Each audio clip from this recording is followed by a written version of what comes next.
Okay, we'll get started here in 1 minute. It's the same one. Yes. Okay, welcome everyone. Yes. I am so glad you're here today. This is a class that is really at the fundamentals of wealth building, and so that's why I love teaching this class. I teach it at least once a year at the Market Center, and I'm excited for today. I'm going to start with a quick journey, background story. So I remember sitting at the kitchen table with my parents, and my dad was telling us about how they had cake for him at work that day because they were celebrating his 30-year work anniversary. 30 years, same job, same company, and natural conversation was going, and I just kind of blurted out, "So when are you going to retire?" And his demeanor changed. He sat back in his chair, put his hand to his head, and said, "You know what? I can't retire right now because the markets are down." And I had this mix of confusion and disbelief because this was a man that had worked for 30 years in a physically demanding, dirty job in a sewage plant, and he did what he was supposed to do. He invested in the stocks and the mutual funds, and that was supposed to provide for his retirement. But this was 2009, the markets were rattled, and he was now handcuffed to his job. So my mom and I started clearing the dishes, and all I could think about was, I don't know what I'm going to do different, but I'm not going to have my retirement years taken away from me like that. Fast forward, I followed the traditional path. I went to college, I got a good job, I climbed the corporate ladder, moved around the country chasing the next job title, until one night my husband invited me to an investing class. And I show up, and I find out it's a real estate investing class. And I go up to him, and I'm like, "What are we doing here? We're not going to invest in real estate. Like, what are we doing here?" And he's like, no, just come in, just listen. And that class literally changed our lives. It showed us how real estate investing can provide financial growth and security for the future, how it can make a difference in your retirement, in your financial freedom. I heard words that night that I had never heard of before.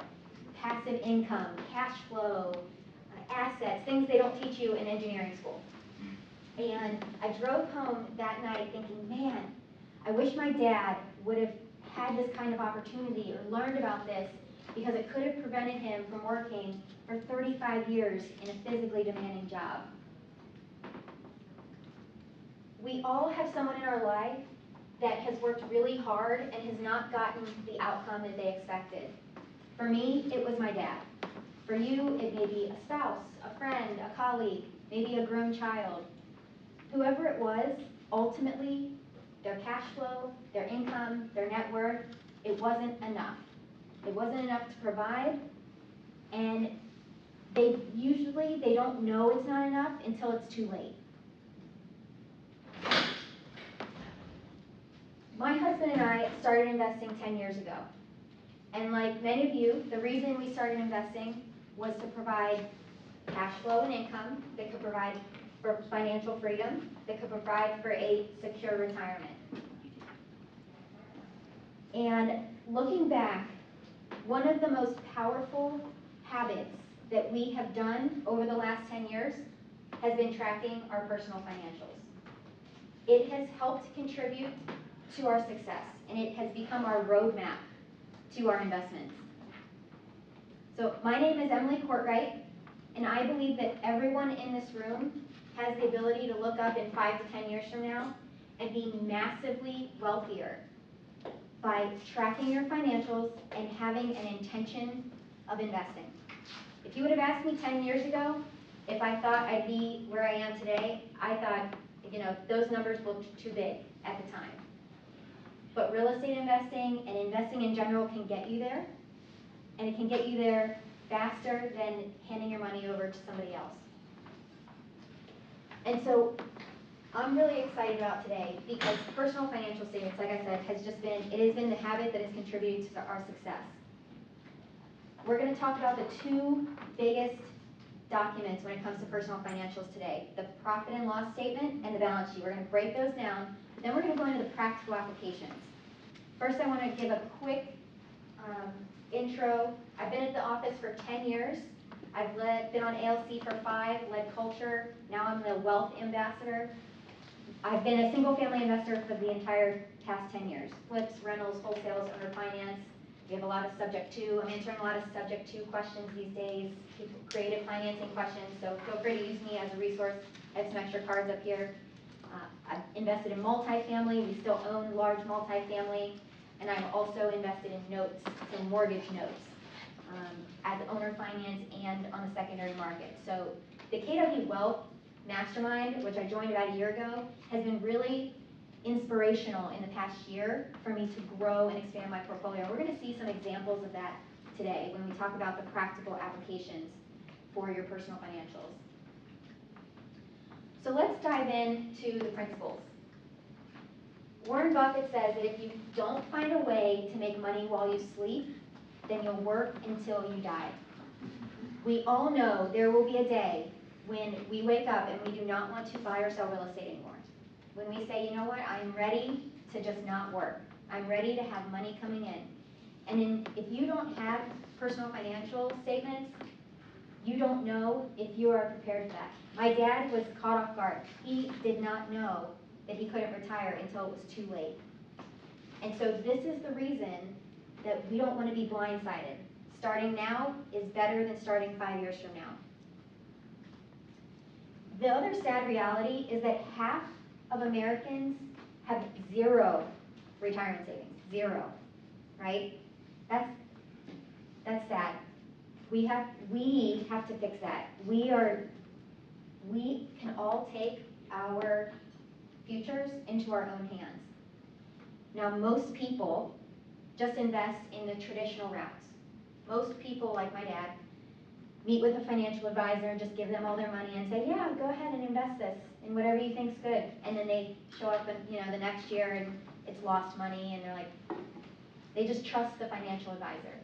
Most people follow those routes. But I am here to tell you that I do not think you should be most people. Don't be most people, because most people are not prepared for their retirement. You have to do something different. We have to take our financials into our own hands and our wealth into our own hands. So let's talk about some of the benefits of your personal financial statements. And there's some obvious ones. One, you get to see if you're making a profit. That's important, because Wendy Pakistan says this a lot. If you make $250,000 a year, but you spend $251,000, what are you? Broke. You're broke, and you're in debt by $1,000 probably.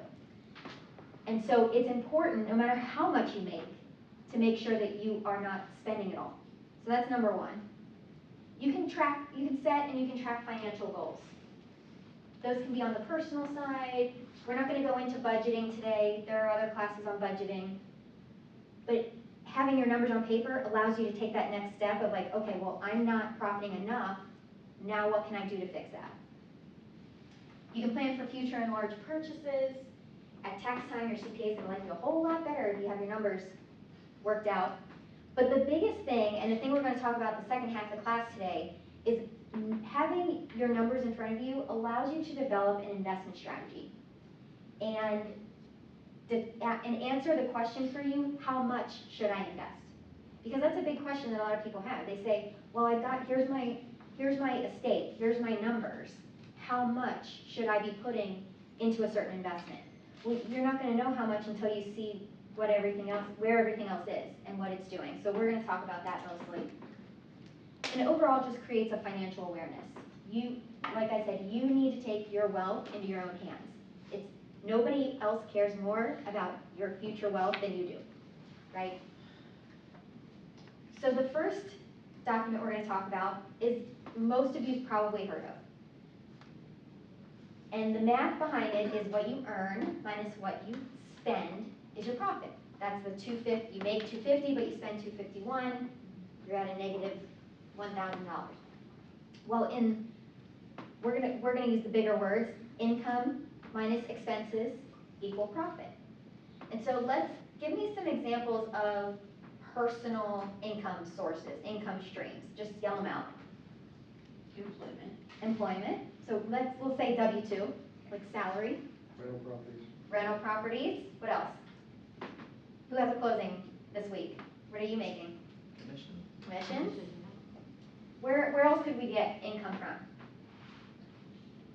Interest. Interest, love that. Dividends, here's the full list. Businesses, royalties, capital gains, referral fees, profit share, all of these things. So all of these things could contribute to your income. Let's talk about expenses. I almost gave it away. Tell me some expenses. Mortgage, personal expenses. Yep. Car payments, yep. Utilities, groceries, that number went up. Gas, insurance, yes. Tuition, kids. I know, my daycare bill is half my mortgage right now.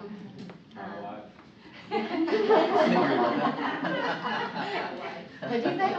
My wife. Yeah, his wife. Yes. So this is a little small, but you're gonna get the slides from today. Some of the things we didn't mention, health insurance, medical bills, personal care, gifts and donations, taxes, all of these things are on the personal side. So it's important to know what we are spending on our personal side as well as in our business. Now let's talk about business. Because in our example, we're going to pretend like we're a real estate agent just underneath our own name, no separate entity. And so tell me some business expenses. Advertising. Advertising, car, Dues. dues, photography, Splits. postage, splits, education, yep, all of those things. Marketing. And so these are also going to be on our, what we call profit and loss statement. So it kind of aggregates everything. Now, if you do happen to have a side business for your business, then it could just be one line. It could be business income, business expenses. And that's how it could roll over to your personal profit and loss. So all of this, what we earn and what we spend, our income and our expenses, I gave it away already. This is called your profit and loss statement. It can also be called a synonym is an income statement. So that's the exact same thing, an income statement, or shortened a P&L. So this is the one that most people are familiar with. They maybe have one for their business, may or may not have one for personal. But then when I say, well, do you have one for their personal? I'm like, yeah, I do. And like, how often do you track it or look at it? They're like, yeah, no. And so that's kind of where that hurdle is. And it's going to be that habit of consistent tracking. So that's the one most people are familiar with. We're going to go on to the next one, which I think is even more important, and not as many people are familiar. And this one tracks what you own, what you owe, and the difference between those is your net worth. So today we're going to talk a lot about tracking your net worth. And in the fancier terms are your assets minus your liabilities is your net worth. Now, assets are things that you own. So let's give me some examples of things that you own. Furniture. Lawn furniture. Yes. Your house. Your house. Car. What else could you own? Firearms, coin collection. Coins, collectibles. Yep. Stamps. You mentioned investment properties earlier. You could own investments. You just glazed right over the gun thing. I said collectibles. Here's a whole list of assets you could own. And some of the things we may not have touched on, intellectual property, notes. You can own a note. Retirement accounts, cash. Cash is an asset. Cash is a really important asset. Let's talk about liabilities. Liabilities are things that you owe on. You owe somebody. What are types of liabilities? Loan. Car payment, loans, mortgage loans. What else? Credit cards. Credit cards, yep. We touched on medical bills. Future taxes owed. So this one is something where if you know you're going to owe the government come April 15th, I would consider that amount a liability, because you don't want to spend it, right? You can't spend it, otherwise you're going to be in trouble next year. Business loans, any type of loans. And so when we put this all together on one document, and we show what we own minus what we owe versus what we owe, this is what we call a balance sheet. And most people are familiar with profit and loss P&Ls. Not as many people are familiar with balance sheets. But the balance sheet to me is like the number one. I like P&Ls, but if balance sheet to me is number one. But they really work together. And we're going to see some examples of how they work together.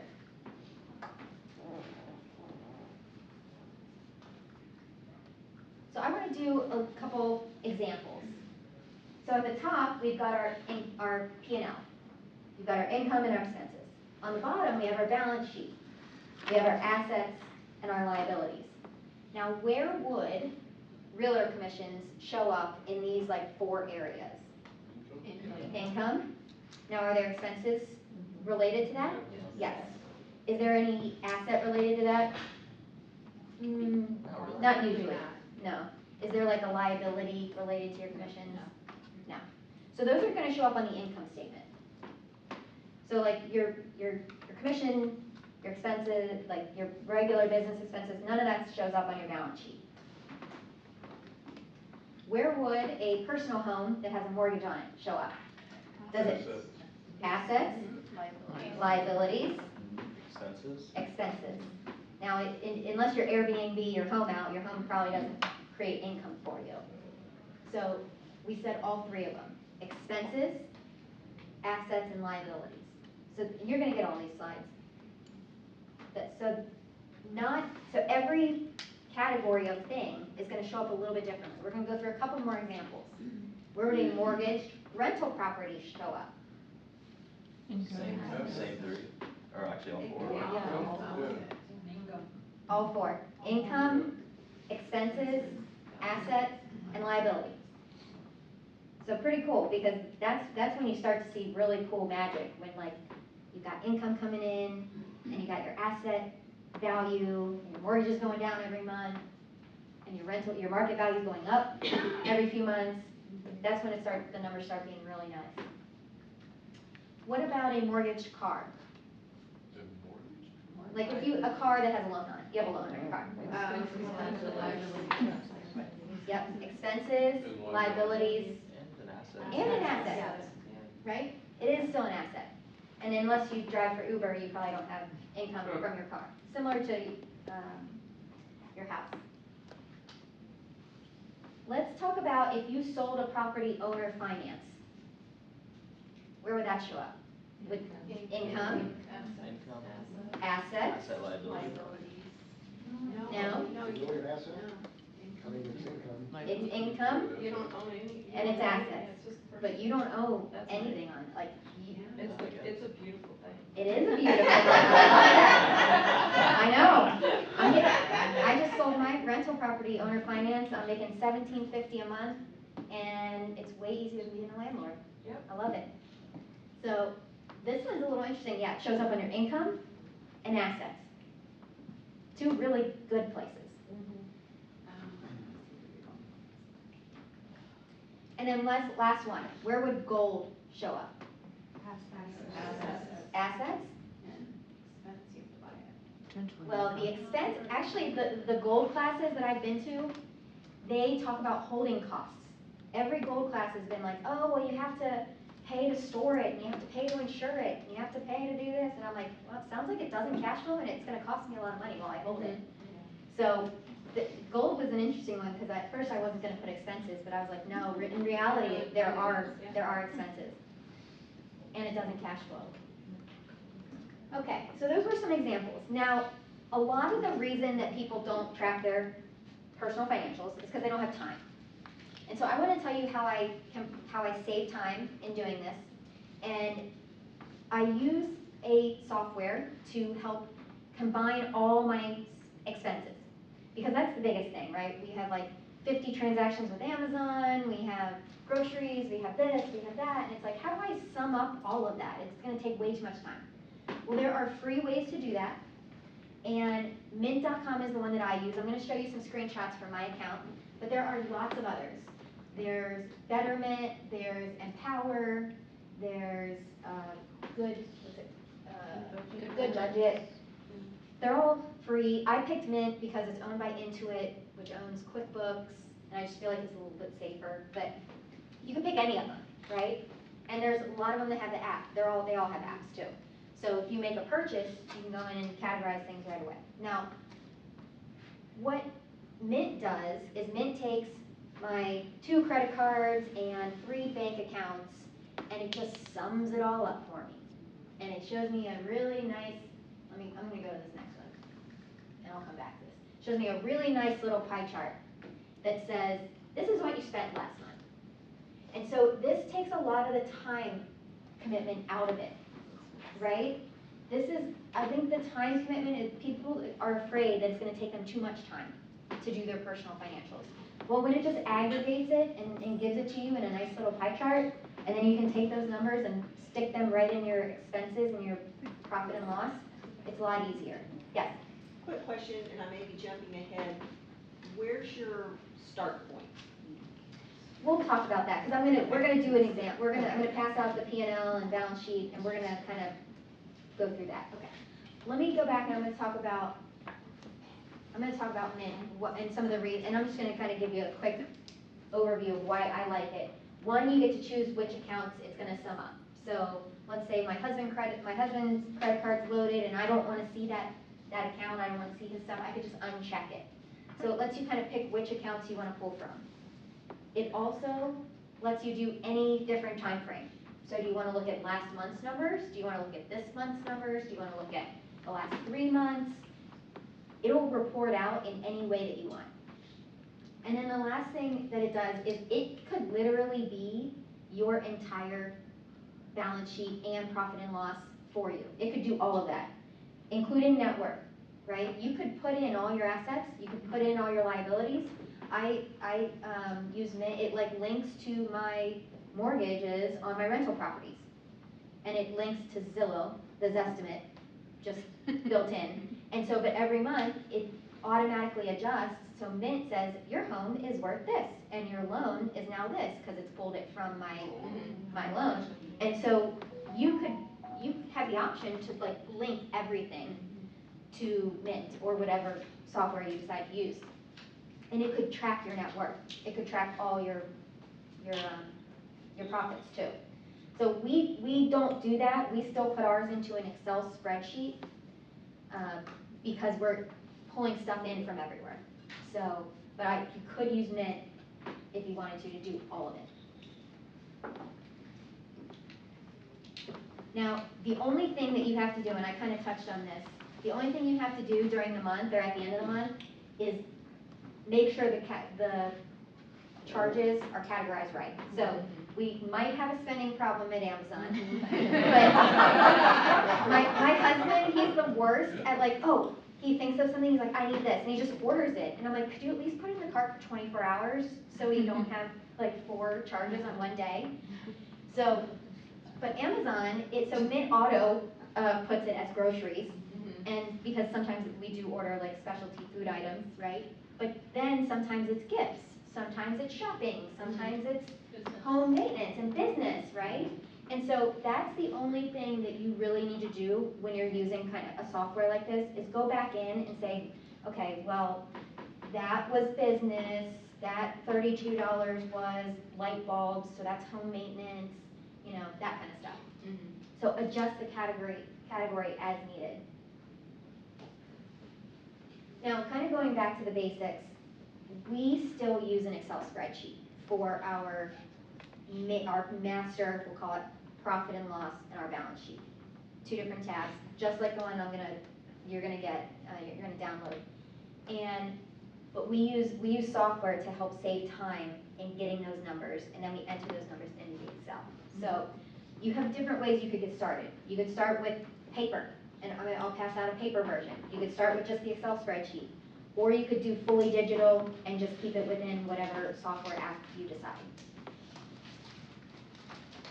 So this was a testimonial from an agent who came to my class a couple years ago and started implementing this with his wife. And I'll kind of summarize. they used to have a P&L, they stopped tracking it, and their spending got a little out of control. And then he said, now we have all of our incoming and outgoing money on a traceable spreadsheet. I haven't felt this clear in a long time. We're gonna work on getting our net worth back up and never let it go down again. And so for this person, you know, there was something that triggered like, oh crap, we just have too much junk. They're about RVs and house and this and new car and everything. And until you see the numbers on the paper, you don't realize how much that's negatively affecting you.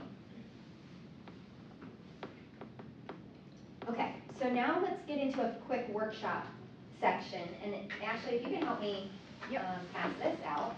We are going to, you can download the Excel version.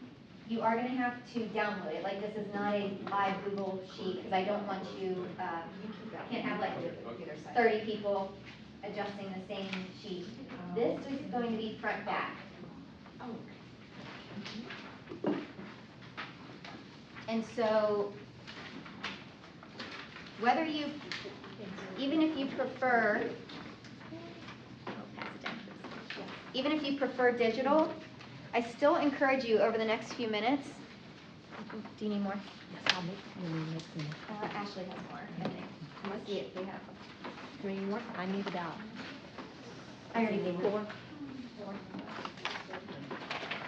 And 1 more for her. So what I want I'll you go to make do, some at coffee. least with the paper version, is look down the list. Let me just hold yours better. Let me just look down the list. Let's start with the balance sheet, because I think that one's the least familiar. And put a star next to the ones you have. Maybe you can highlight them if you have a highlighter. Like check mark. Like, yep, I've got that. I got that. I got that. I got that. If you have some other assets that you know you need to put in your balance sheet, go ahead and just write those in. And then same thing for liabilities. Just a quick check mark on which ones are in your portfolio.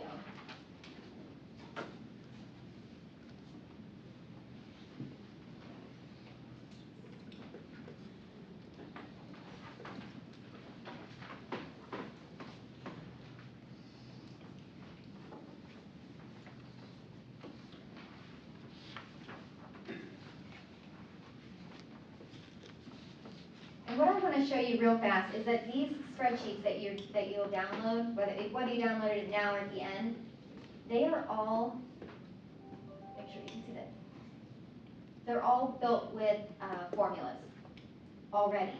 So let's just say you have $10,000 in your personal checking, $20,000 in savings, and a $300,000 personal house.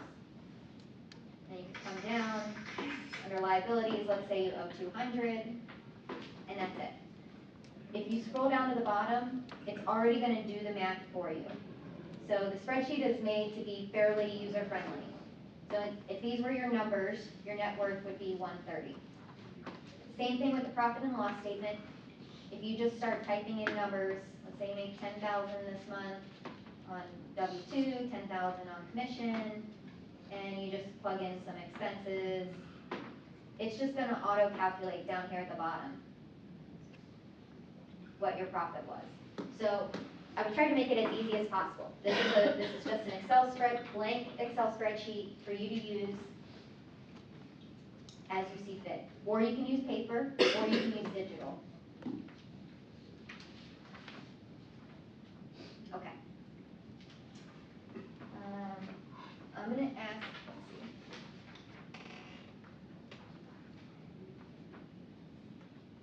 We're going to go into the practical applications. And actually, I should have just passed this out at the same time. Ashley, do you mind, or I think she went to make coffee. She went to make okay, coffee. we're probably going to need a couple more copies of this. But if you could take some for your row and then pass it back. So let's talk about practical applications. Because the easy part is to say, yeah, here's the numbers, here's the spreadsheet, you got to go do it. Like, I can't force you to go do it. I can tell you how important it is to go do it. And I might email you all on like November 5th or 6th and be like, did you do your October financials yet? Right? So we personally do our financials the first week of the month for the last month. So like November 4th, 5th, or 6th, we'll do October's financials. We'll go back and we'll look at last month, because I want to see last month's spending, last month's totals, things like that.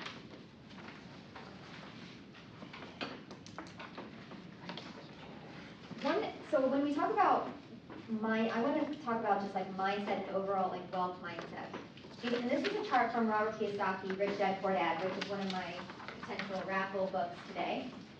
And the typical teenager he talks about, the typical teenager maybe has a little bit of income, they mow the lawn, they have a little side job at McDonald's, and they have expenses. Just, we're talking about a late teen. But they don't have any assets or liabilities, typically. So the typical teenager makes income, spends it on expenses, and that's it.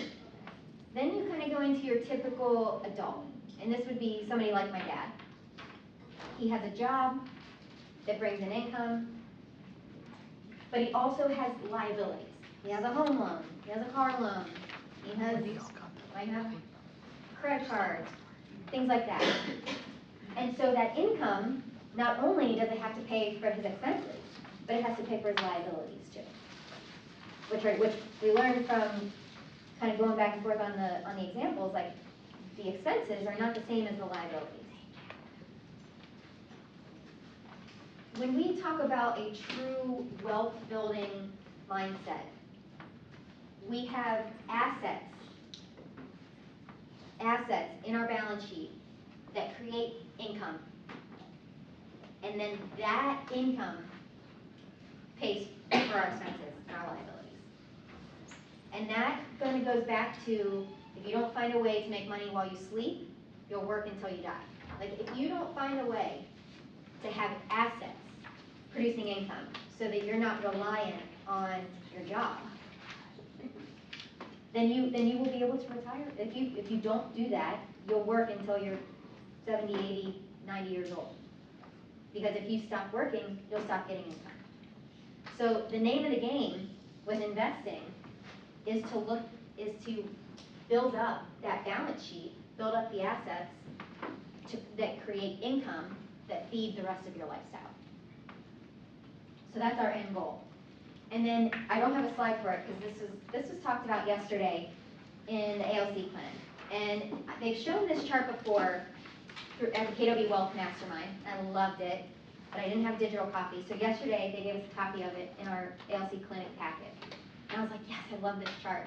And so I want to go over it because it says almost the exact same thing as this, except this is from Gary Keller, this is from Robert Kiyosaki. And so Gary says that there's two ways to make money. You can work for it. You can work for your money, or you can have your money work for you. That all comes into your cash flow. When you have cash, you can spend it, donate it, hold it, or invest it. And if you invest it, you can do two things. You can lend it, or you can own. And you can do that passively or actively. And so it just gives some kind of examples of different investment opportunities under each thing. And this is actually, I'm going to talk about this in a second. On the lending side, in passive, that's where you see the money markets, the CDs, treasury bills. Those are actually historical highs right now, about 4 to 5% interest. Notes, I put notes on there because you could passively invest in notes. You can own on the passive side. And one thing that Gary doesn't have in here that I added in, you might not be able to see it very well, is syndications. Because I love passive investing in syndications. We're in about 18 passive deals. And that could be industrial, it could be new construction, it could be multifamily, it could be RV parks, it could be self-storage. But somebody else is managing the investment and you're just investing passively in it. So I added syndications down there because I think that's a really important one to be in higher growth brackets, but still not have to do any of the work. And then on the active side, you can be You can lend the money, or you can own the asset. And we kind of talked about owner financing and private lending, and I added notes at the bottom, like secondary, on the secondary market. And then, or you can own businesses in real estate. So obviously, real estate's a great one, love that. But this is, I want to put this up in my mirror. I love this.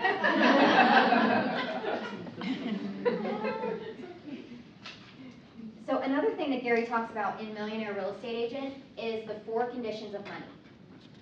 And this one was kind of new to me. Even though I remember reading the book 10 years ago, like, I didn't remember this part. And so they talk about this a lot in KW Wealth, in the Masterminds. And you have this dead money section down at the bottom, making under average inflation, under 4%.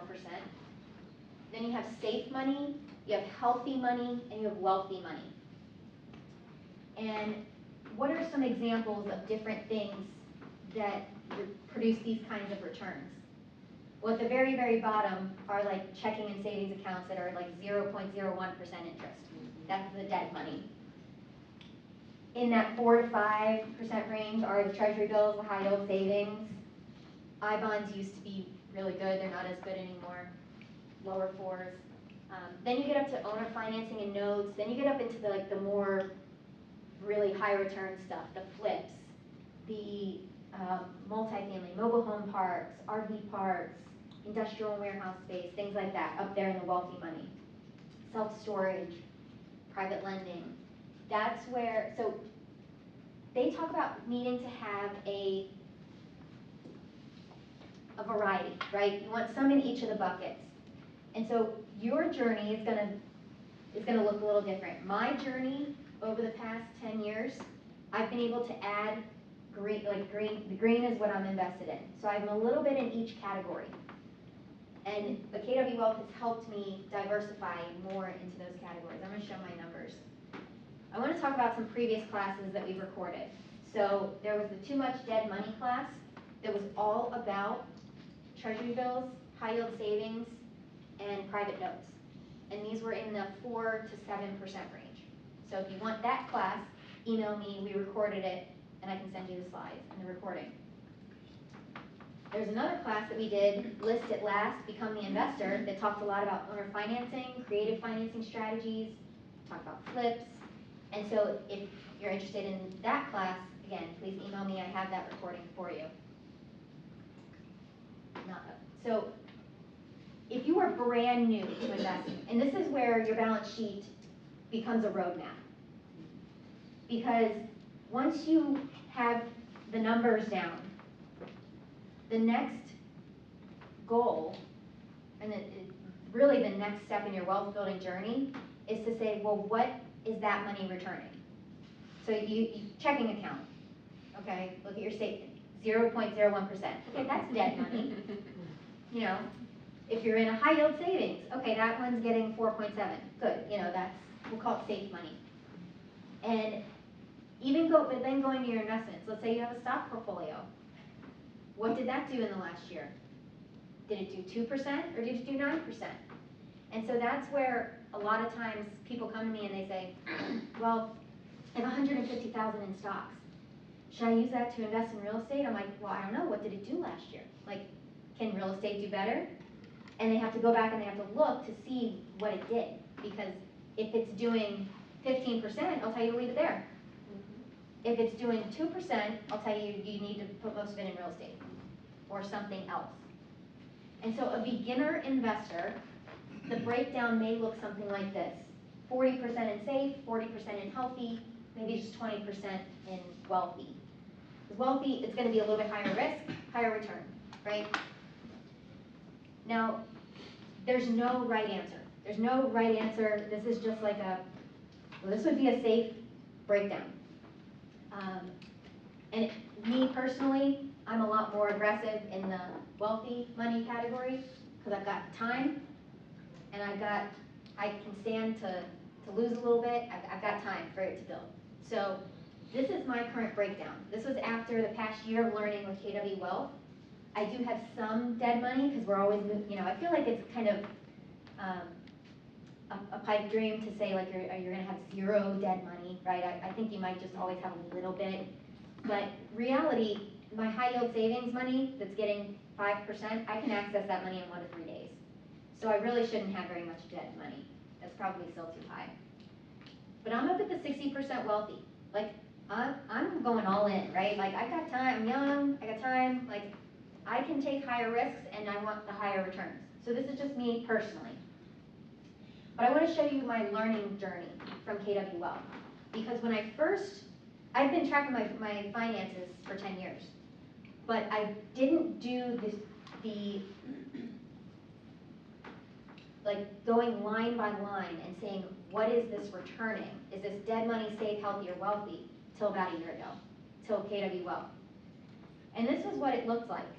I was in 80% wealthy, and I had 13% dead, and no healthy money. Like, there was not, it was like all aggressive investments. And so what I learned was that I needed to rebalance my portfolio. I needed to have a little bit of that wealthy money, a little bit of that higher risk stuff go into a little safer, like 9 to 12, right? I'm happy with 9 to 12, Yeah. but it's a safer investment vehicle than what it used to be in. And then I had to move dead money, and this is where treasury bills and high yield savings really helped me out. It got it from the dead money up to the safe. And so it's like that money's still there. It's still fairly liquid, but it's not dead anymore. And it's gonna make me thousands of free dollars just because I moved it. So this was my journey with the whole exercise that we're talking about. So, but you can't start until you put your numbers on your balance sheet. Like, that is step number 1. Put them on the paper, right? And total them up, whether it's just you, whether it's you and a partner. Adam and I have been tracking our financials together for almost 11 years, and we've only been married 3. So we were tracking we were like financially in together for a long time. But I've had some people tell me, I'm not gonna track it with my husband's numbers. Okay, that's fine, I don't care. Like, just track it, just track it. And so I'm gonna go back to bold law, because if it's not on your calendar, it doesn't exist. So my next challenge is to put a money date, a monthly money date on your calendar. Okay, first week of the month, so you can do last month's financials, a monthly money date. It just sounds cooler when you have a date at the end, right? Instead of like a monthly money meeting, like it's a date between you and your spouse, you and your partner. It's a date. You're gonna talk I money. was like just on the calendar date. Oh. Not date Well, date. You're gonna do it in front of your computer, so you can have a bottle, you can have some wine glasses, right? Not too much wine. Yeah, not too much wine. So this is, I mean, we literally, it's the first week of the month. We know we are gonna do our financials. Like, it has to fit in there. We can't let it go, we can't let it slip. So putting a monthly money date on your calendar will help hold you accountable, and it'll help make sure you actually do the exercise. So put a recurring date on there. And then Wendy and Jay Papazan, who all is familiar with Wendy and Jay? So they're one of my role models, because I would consider them master investors. They've been investing for over 20 years. And Wendy leads a women's net worth accountability group, which I'm in, and they hold us accountable every month to submit our net worth number, which I think is really cool. So if any of the ladies in here want some information about that group, I'm happy to share it. But in the opening session of that group, Wendy says that this one habit of net worth tracking, and you can kind of hear her say this, she says, is for sure the most powerful habit that I will ever do. And it's very simple. You only have to do it once per month. Like, it's not even a once per day thing, it's a once per month thing. Like, can you find an hour in a month to benefit your wealth in the next 10 and 15 and 20 years? It should be a priority. And so what we've talked about is how your balance sheet and your profit and loss, they become a roadmap to your investing, If you don't know your numbers, if you don't know what your current returns are, you're never going to be able to say, well, okay, I'm in 80% in safe money. Okay, well, some of that can go up to healthy. A little bit of that can go up to wealthy, right? You're never gonna know the path until you put the numbers on paper. So pick your media, pick your paper, Excel spreadsheet, or digital app. And then the next step is to put that monthly money date on your calendar. Because you're never gonna start tracking if you don't hold yourself accountable and add it to your calendar. So walk out here, go back to work, get busy, and then December 31st is gonna roll around, oh, I should have done my personal financials, Only. right? And so think about what some clarity like this and having the numbers would do for your financials, for the conversations that you're having with your partner. Having the numbers in front of you make the conversations a lot easier because numbers don't lie. Like we use numbers to make all of our investing decisions. And if there's a $50,000 investment that comes our way, and we say, okay, can we do this? We look at our balance sheet, and our balance sheet tells us, can we do this? What if your partner's a liar? A liar? That's another class. Sounds I don't know, I wouldn't have a partner like that. I would, yeah, bank statements don't lie usually, so. I want to make sure everybody has the free Excel template, so if you didn't download it before, download it here. If you signed up for the class, you're going to get the slides, you're going to get everything. I'm going to open it up to Q&A. We're good on time. Let's do a few minutes of Q&A, and then we'll do the raffle. Where do you find the syndication investments? The question is, where do you find the syndication investments? So actually, one of the ways that I've found them a lot is through my self-directed IRA custodian. So Quest IRA, they have an office over in Dallas, and they host free public trainings. And I've listened to a car wash syndicator present. I've listened to a self-storage syndicator present. Personally, I syndicate multifamily, although that industry is a little down right now. And so you just have to start asking questions, right? I'm happy to send you the trainings and send you Quest's info because they manage self-directed retirement accounts, and so they want to be a resource of information for their account holders.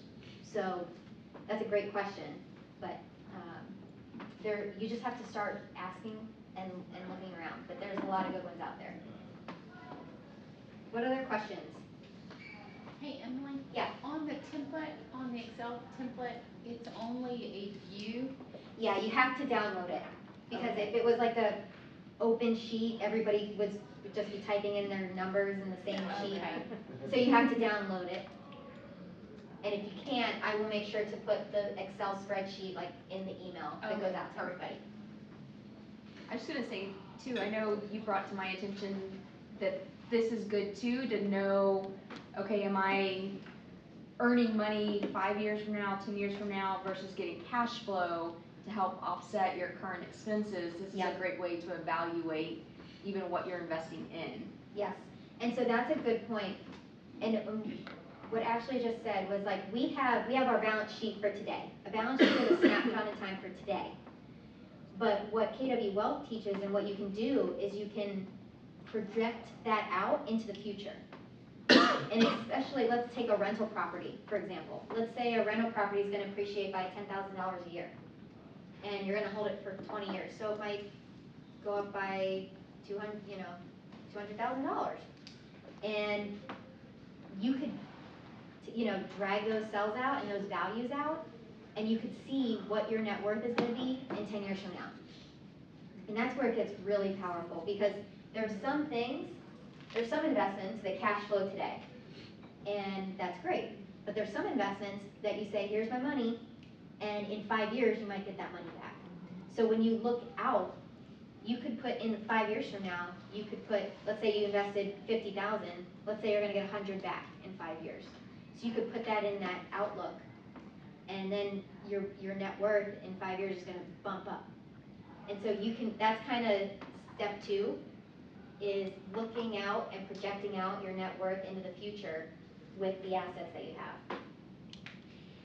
So, and we have at the KW Wealth Mastermind, Brett Tanner, he wants you to think real big, and he talks about the $50 million net worth plan. And so my husband and I put ours together, and basically we put on the spreadsheet, like, what's it gonna take for our net worth to be $50 million? Like, did I think I was ever gonna be talking like about a $50 million net worth? No. And we're not there, right? That is a long 20-year dream, but it's on a spreadsheet. I could show you year by year what we need to do to get to 50 million. That's really cool. Okay, let's do a quick raffle, and I'm still open for questions. This first one, the grand prize, is you get to pick. Oh, are there any more? It may be her copy. Oh, you keep this one. You keep that one. She has it all. Okay, so the first book you get to choose Rich Dad Poor Dad or The Power of One More. If you've never read Rich Dad Poor Dad, it is an amazing fundamental book on assets, and it's a super easy read. And The Power of One More, I heard Ed Milet speak last year. He was phenomenal, so I kind of got turned on to him. The last 4 digits are 2225. 2225. It's me. It's you! Which one do you want? One more. Okay. Now the next person gets Rich Dad Poor Dad. 2215. That's me. Okay, and I've got 2 more small prizes. I've got Vampire Blood Bath and Body Works. This was not a re-gift. 2240. Oh, it's right here. Maybe another re-gift. It's exactly what I would have paid. I know. You can have the flu season. Wait a minute, I thought gift that was basket. a golf tournament. Yeah, but do you want this one instead? It's just What's like that one? Makeup? hand sanitizer, Kleenexes, that kind of stuff. I may stick with this. I like the spooky vibe. So. And then the last one is 2236. Welcome. No, I trust you. Any other questions before we wrap it up? The next class is going to be Wednesday, November 27th. I think it's the 27th. I haven't finalized the topic. I'm going kind of between two. I'm open for suggestions. We've had Johnny Williams mention he invests in oil and gas royalties, and so he's talked about having his guy come in. So that's kind of an out of the box one. And then the other one that's more advanced is whole life insurance. And so it's something that I got introduced to through KW Wealth. I started mine whole life insurance policy earlier this year, and so there's a local whole life insurance girl that could come in and do a class. So raise your hand if you'd be more interested in oil and gas royalties. Okay, raise your hand if you'd be more interested in whole life insurance. Like, it's called infinite banking. It's a little bit of hacking. Okay. I'll see. Stay tuned. Stay tuned. If you have any other suggestions for wealth classes, I'm always open to them. If you want any recordings from my previous classes, I also, thanks to Matt Meraki, we have recordings of almost all of them. So thank you very much.